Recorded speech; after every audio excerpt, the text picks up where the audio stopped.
За сайн байцгаана уу та бүхэнд энэ өдрийн мэндийг хүргье.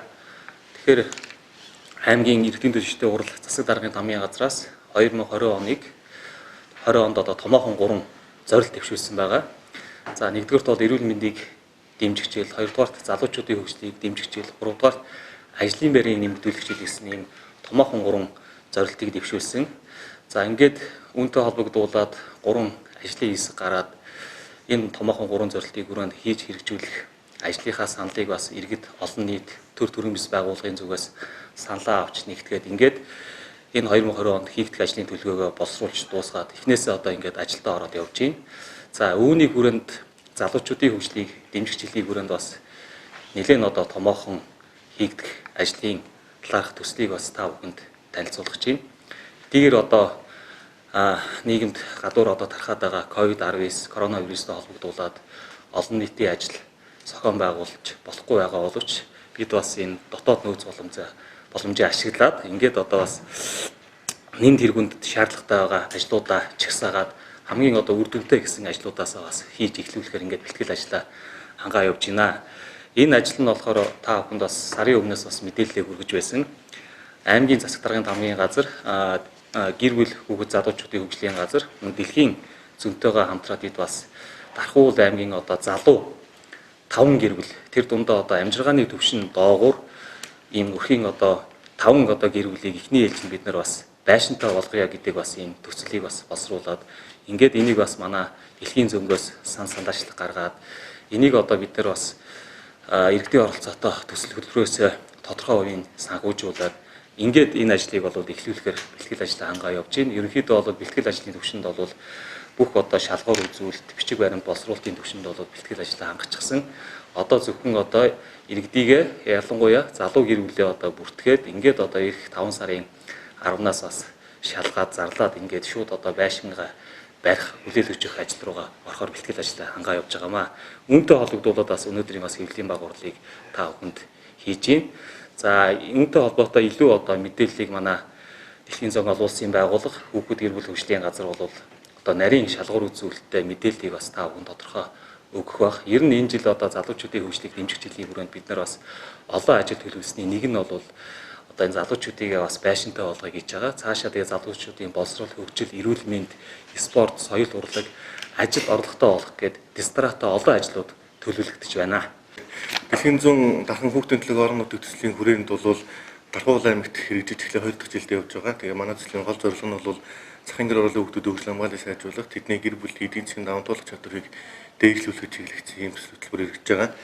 За энэ жил бол иргэдийн төлөөлөлтөд аймгийн засаг даргын тамгын газраас 2020 оны залуучуудын хөгжлийг дэмжих жил болгон зарласандаа холбоотойгоор олон хүүхэдтэй залуу гэр бүлүүдэд бид нар 30 м квадрат буюу 5-6 та ийм байшин төслийг хэрэгжүүлэх эхлэхээр бэлтгэл ажлаа хангаад за төслийн ашиг шим хүртэгчдийг сонгон шалгуулалтаа явуулаад ингэ явж байна.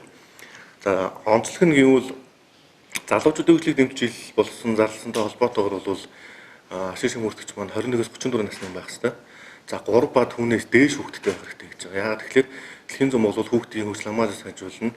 Энэ нь бас олон хүүхдүүд бас дулаан гэрт өвлжөөсэй гэдэг ийм зорилгыг нэг хэрэгэнд явж байгаа. За мэдээж амжиргааны баталгаа төвшнгөөс доогуур буюу халамжийн амжиргаа дэмжих судалгаанд хамрагдсан. За дээрээс нь өөр хүүхдүүдийн боловсрол эрүүл мэндэд бас анхаарал хандуулах ийм эерэг чиг хандлагатай ийм залуучуудыг бас залуу гэр бүлүүдийг сонгоё гэдэг ийм байдал руу орж байгаа.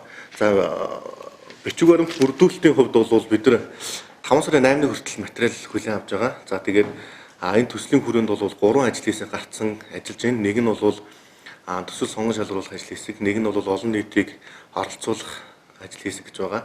За нэг нь бол барилга байгууламжийг барихтай холбоотой нэг ажил хэсэг гарцсан явж байгаа. За сонгон шалгуулалттай холбоотой 5 сарын 8-нд бид нар дуусаад үндсэндээ 3 үе шаттайгаар 5 өрхийг бас сонгон шалгуулна. Одоогийн байдлаар бидэнд бол 7-8 айлууд материал ирүүлсэн маш олон хүмүүс мэдээллийг авч байгаа. За шалгуур үзүүлэлтэнд нь бол үндсэн эхлээд бичиг баримтны бүрдүүлэлтийг хараад дараад нь бол өрхүүдтэй ярилцлага хийн. За гэрээр нь очих нөхцөлөд үнэлгээ хийн. За дараад нь бол гэрээгээ байгуулснараа төсөл маань хэрэгжих гэж үзэж байгаа. За бидний төлөвлөсний дагуу бол 6 сарын 10 гэхэд бид нар байшинг хүлээлгэж өгөхөөр ингэж ажиллаж байгаа. За төсвийн хувьд бол нийтдээ 30 м квадрат буюу 5-6 хэмжээтэй байшин 11 сая төгрөгөөр босох юм хамгийн хямдсыг бид нар хамтраа боловсруулсан байгаа. За энэ 11 сая төгрөгийн 3 сая төгрөгийг бол иргэн өрөө гарах ийм одоо хэрэгцээтэй байгаа. Яагаад тэгэхээр эргээд бас нөгөө иргэний хариуцлага гэдэг зүйлүүд бас байх хэрэгтэй тийм ээ. За үлдэгдэл мөнгөн дээр нь бол дэлхийн зоолын улсын байгууллага болон аймгийн засаг даргын хамгийн газрууд бол энэ дээр бас хамтран ажиллана.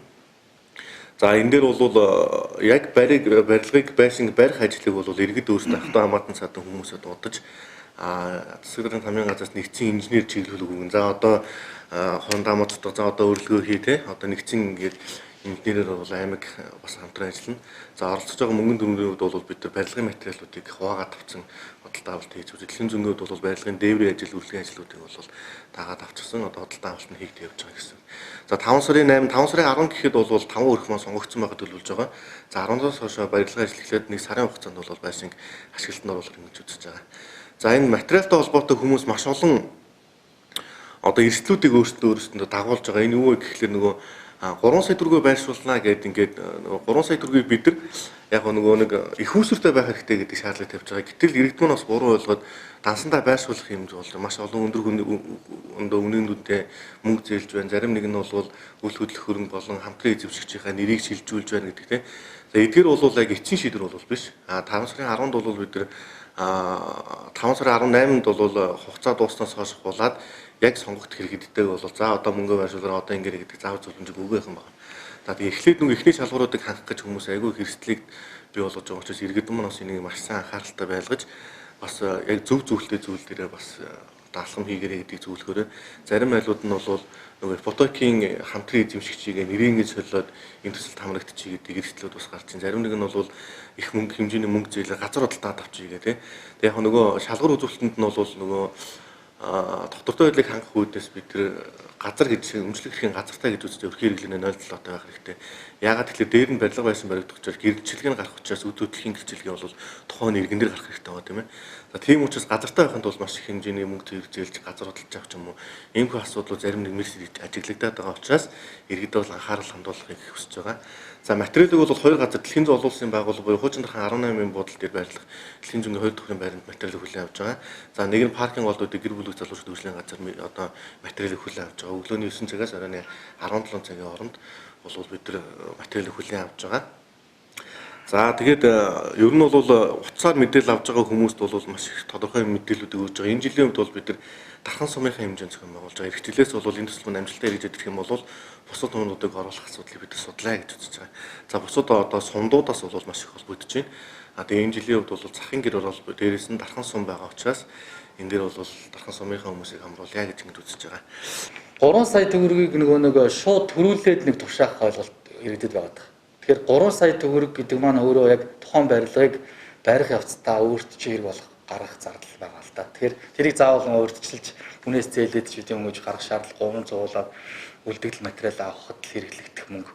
За тэгээ өнөөдрийн яг энэ барилгын одоо зураг төсөл маань бол ямар ч нэг цахилгааныг тооцоолоогүй.